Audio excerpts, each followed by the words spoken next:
All right, ready to dive in. Today, we're tackling something pretty essential. Water and wellness. Water and wellness. Yeah, we've got research, stories, even some ancient wisdom to unpack. Basically how water affects us, not just physically, but mentally, emotionally, even spiritually. It's interesting, right? We kind of take water for granted. Totally. It's everywhere. But do we really get how deeply it's connected to us? To everything. That's what we're looking at today. The science, the cultural impact, the whole shebang. You know, it's funny. Just this week, I hit this wall of brain fog in the afternoon. Oh, yeah. Thought I was just tired. But then it hit me. I hadn't had enough water all day. Made me wonder, how much does this stuff really affect us? More than you think. We know our bodies are mostly water. Right, about 60%, right? Yeah, around there. But the crazy part is what happens when that balance is even a little off. Studies show even a tiny drop, like 2% in brain hydration, can mess with your short-term memory, like a 20% decrease. Seriously. Yeah. So that afternoon fog, maybe your brain was literally drying out. Wow. Okay, that's kind of blowing my mind. And then there's electrolytes. Honestly, always sounded like science fiction to me. What are they, and why do we care? Think of them like the VIPs at the hydration party. Each one's got a job to do. Okay. You've got sodium, crucial for nerve signals. Then potassium keeps those muscles working right. And chloride, behind the scenes, keeping everything balanced. They're not just in the water, they carry electrical charges.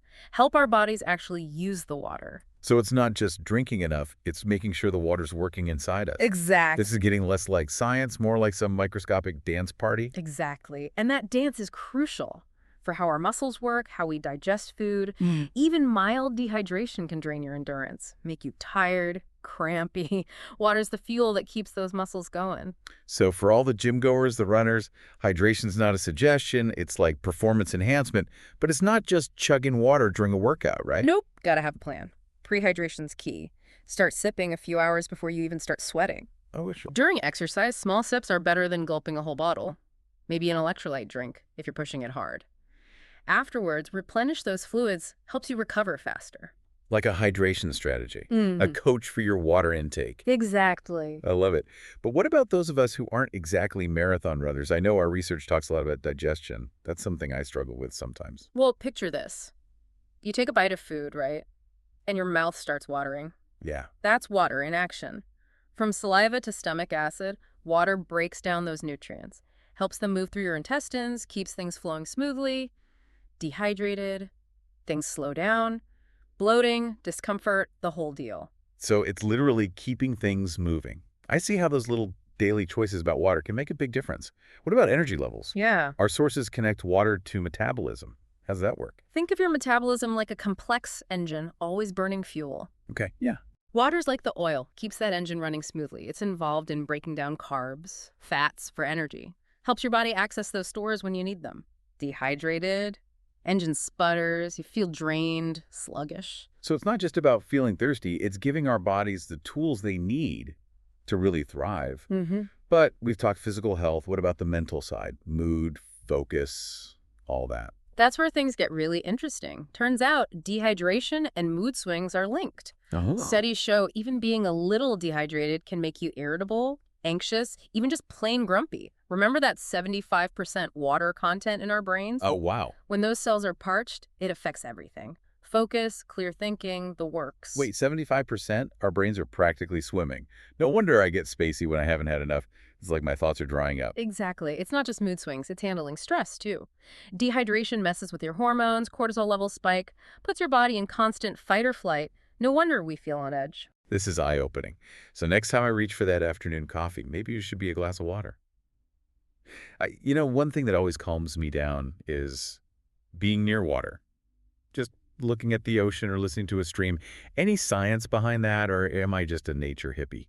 There's a whole field of research on this called blue space. Really? Researchers think the calming effect comes from a few things. The visual stillness of a lake, the sound of waves, even the negative ions released near moving water. Interesting. All that seems to soothe our nervous system, lowers heart rate, reduces stress hormones, nature's chill pill. So I'm not imagining it. And speaking of feeling good, I know we're also exploring hydrotherapy and how different cultures have used water for healing. It's like Yeah. water has this ancient wisdom to it. It's fascinating, isn't it, how water shows up in healing practices all over the world. Ancient Roman baths, modern hydrotherapy. People have been using water to ease pain, improve circulation, just feel better for ages. Then you have sweat lodges, Japanese onsen, Ayurvedic therapies, all using water for its purifying, revitalizing effects. Almost like it carries this universal healing energy. It's incredible to think about how water connects us across cultures, Mm. through history.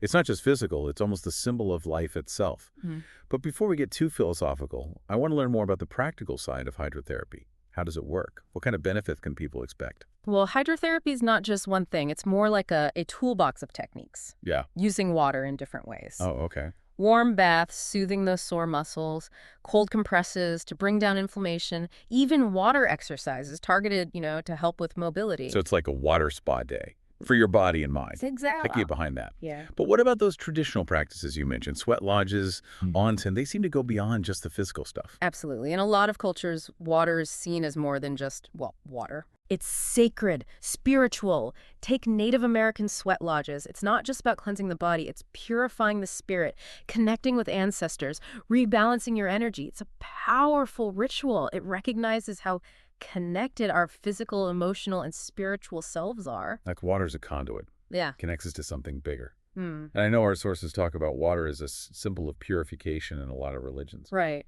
Baptism in Christianity, ritual cleansing in Hinduism, even just washing hands before prayer in many traditions. It's interesting. Water often symbolizes washing away negativity, preparing for spiritual connection, even marking a new phase in life. So simple, but so much meaning.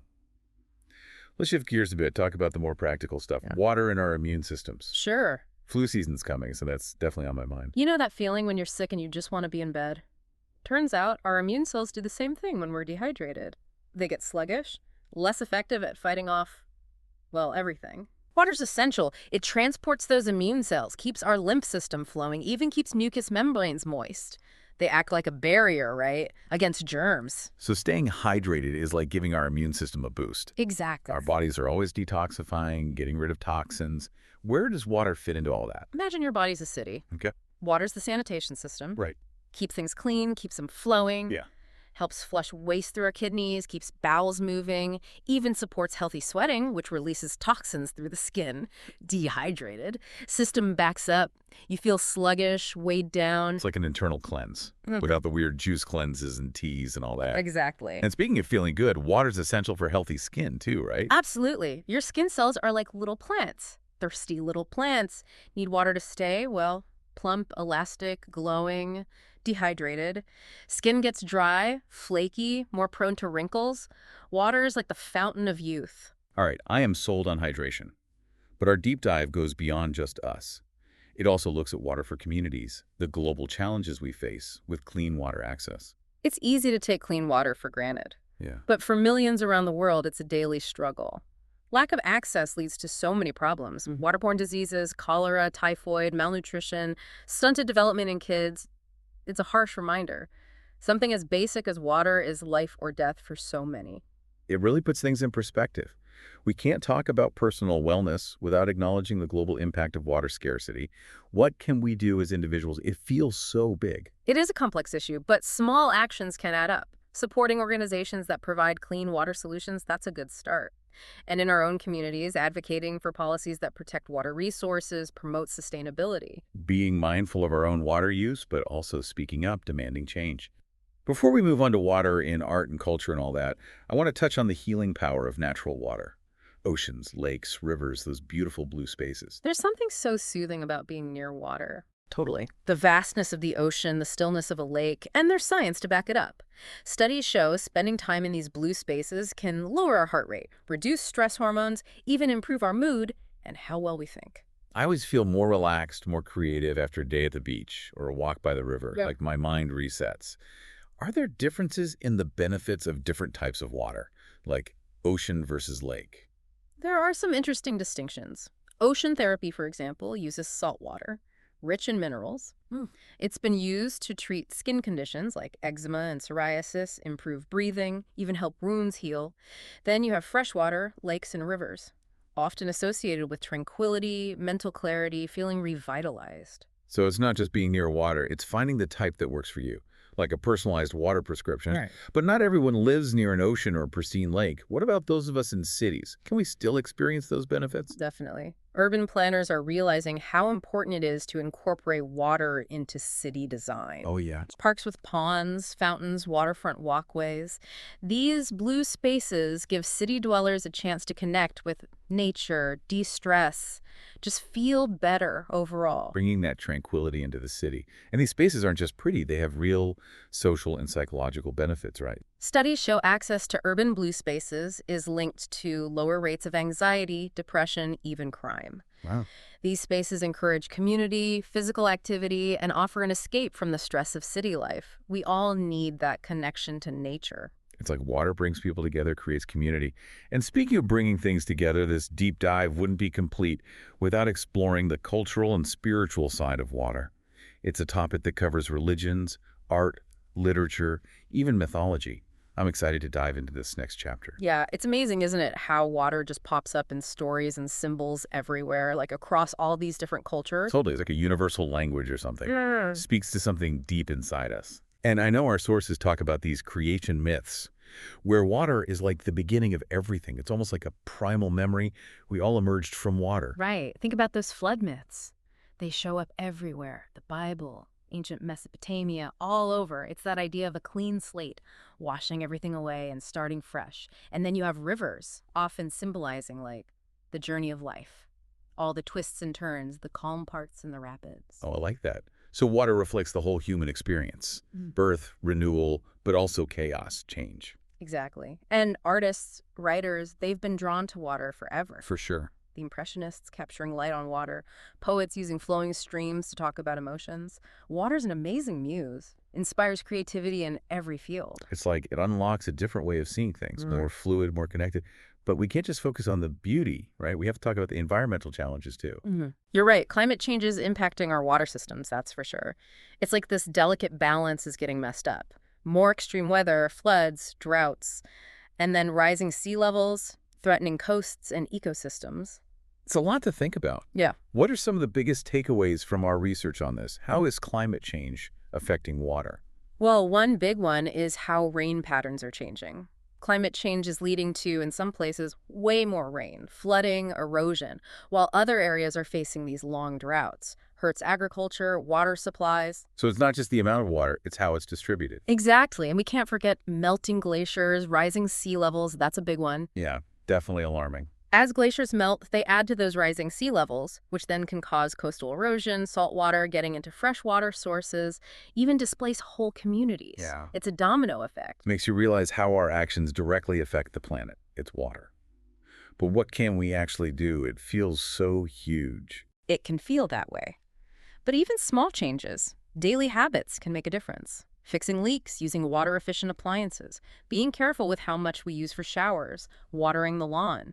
So being aware of our water footprint. Exactly. Making conscious choices to reduce it. And beyond our homes. How else can we advocate for responsible water management? We can support those organizations working to protect water, the ones promoting sustainable practices. We can vote for policies that make water conservation a priority, invest in infrastructure, make sure everyone has access to clean water, and we can educate ourselves and others about how important it is to take care of our water. Taking action on every level, personal, collective. But amidst all these challenges, it's inspiring to see the innovations happening. Water and wellness. I know our sources mentioned some cool stuff in this area. Oh, yeah, for sure. One trend that's really taking off is water-infused products. Yeah, I love those. People are getting creative, adding fruits, herbs, even electrolytes. Makes hydration more, well, fun, tasty. Totally. It's a spa treatment for your taste buds. But are there actual health benefits to them beyond just making water more appealing? Definitely. Adding electrolytes helps replenish those lost through sweat, especially after working out. And infusing with fruits, herbs, you can get antioxidants, other good nutrients. Plus, it's a great alternative to sugary drinks. So much better for you. And what about water purification technology? With water scarcity becoming more of an issue, that seems pretty crucial. We're seeing amazing advancements in that area. High-tech filtration systems for homes, portable purifiers that can be used in emergencies, remote areas. Technology is playing a key role, making sure people have access to clean water.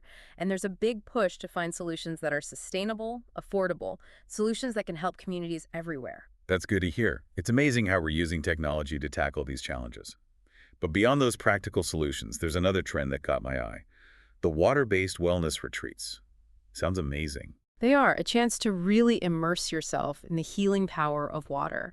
Soaking in hot springs, yoga by the ocean, meditating to the sound of a stream. They combine hydrotherapy with mindfulness, nature, a really holistic approach to well-being. The perfect antidote to all the stress we face, reconnecting with that primal connection to water, rediscovering how it affects us, physically, emotionally, spiritually. Right. It's a reminder that water is so much more than just, well, water. It's life, renewal, a powerful force for healing, for change. Well, as we wrap up our deep dive, I'm feeling, I don't know, informed but also inspired. We've covered a lot. The science, the history, the cultural side, the environmental challenges. Water is essential, that's clear, to us and to the planet. It really highlights how connected we all are through water and how its future is tied to our own. So as we finish up, I want to leave you with something to think about. How can you deepen your own relationship with water? Maybe it's being more mindful of your water use, trying a new water activity, or just taking a moment each day to appreciate it. The beauty, the wonder of it. Every drop we save, every action we take to protect our water, it all adds up. It's a step toward a healthier, more sustainable future for us and for generations to come. Thank you for joining us on this deep dive. Until next time, stay hydrated, stay curious, and stay connected to the power of water.